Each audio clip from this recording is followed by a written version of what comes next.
Vidéo pour remplir la tank à eau à Dorsonville. Donc, idéalement, il faudrait être deux. Il y en a un qui reste en haut dans le fond, puis qui va avertir celui qui va être en bas à la pompe quand est-ce que la tank est pleine. Puis sa première job, ça va être de sortir le tuyau de la tank ici. Avant de partir la pompe, là, on sort ça pour que le premier 10 secondes, il y a de la marde dans le tuyau, là, fait que ça ne s'enlève pas dans la tank, mais bien à l'extérieur. Fait qu'un coup que ça pompe et que l'eau de 10 secondes est passée, dans le fond, on remet le tuyau dans la tank pour la remplir. Puis ensuite, la job de l'autre qui va être en bas, quand on dit en bas, c'est que la pompe qui va là, va comme dans le touffe d'arbre en arrière de mon truck, c'est là que ça va. Fait qu'il y a un seul moyen de plugger la pompe pour les tuyaux. Ben important, ça va être dans le fond de clipper ça ici, puis lui pour qui va à l'eau. Ben important dans le tuyau qui va ici, là, plus loin comme ici, il y a une valve. Très important d'ouvrir la valve, puis quand on a terminé de fermer la valve. Sinon, ça va faire chauffer la pompe. La première affaire, généralement, il y a toujours du gaz là-dedans. S'il n'y en a pas, ça prend du super.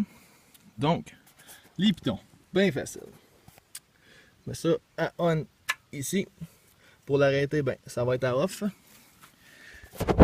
Deuxième affaire, oups, excusez. C'est où?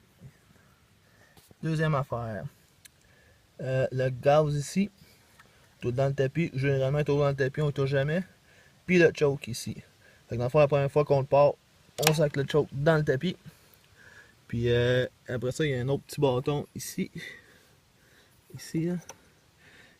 C'est un... C'est ça, c'est une vitesse là, pour pomper. Fait que pour la pompe. Fait qu'on est au maximum. On a le lapin ici, on met ça le lapin. Fait que ça, tu ne touches pas non plus. Généralement. Fait que dans le fond, le choke que tu mets pour le partir. Après ça, tu sacs une coupe de coups de crank. Il va partir. Tu enlèves le choke. Tranquillement, là, pour pas l'étouffer. Puis si tu checkes que ton gars qui est en haut te fasse signe comme quoi que l'eau coule. Si l'eau ne coule pas, ça veut dire qu'il manque, il n'est pas capable de pomper l'eau. Fait que tu mets la switch à off, tu enlèves le bouchon ici, tu vas te chercher un peu d'eau au lac dans une des canisses, puis tu verses de l'eau là-dedans. En fait, c'est pas vrai, c'est que tu pars la pompe, tu verses de l'eau là-dedans. Demander la pompe, ça ici, ça va commencer à sortir. Quand tu vois que l'eau se remplit là-dedans, mets tout ça à off, tu remets le bouchon, tu recrinques. Puis ben là, l'eau va monter. Si l'eau monte toujours pas, ben c'est que la valve que je parlais tantôt, qui est la champlure un peu plus loin là, est fermée au lieu d'être ouverte. Fait que c'est slack, comme ça que ça marche la pompe à eau.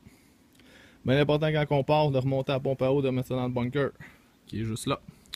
Au revoir.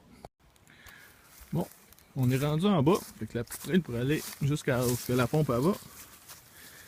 Je voulais juste quelque chose que j'avais oublié de dire dans la première vidéo.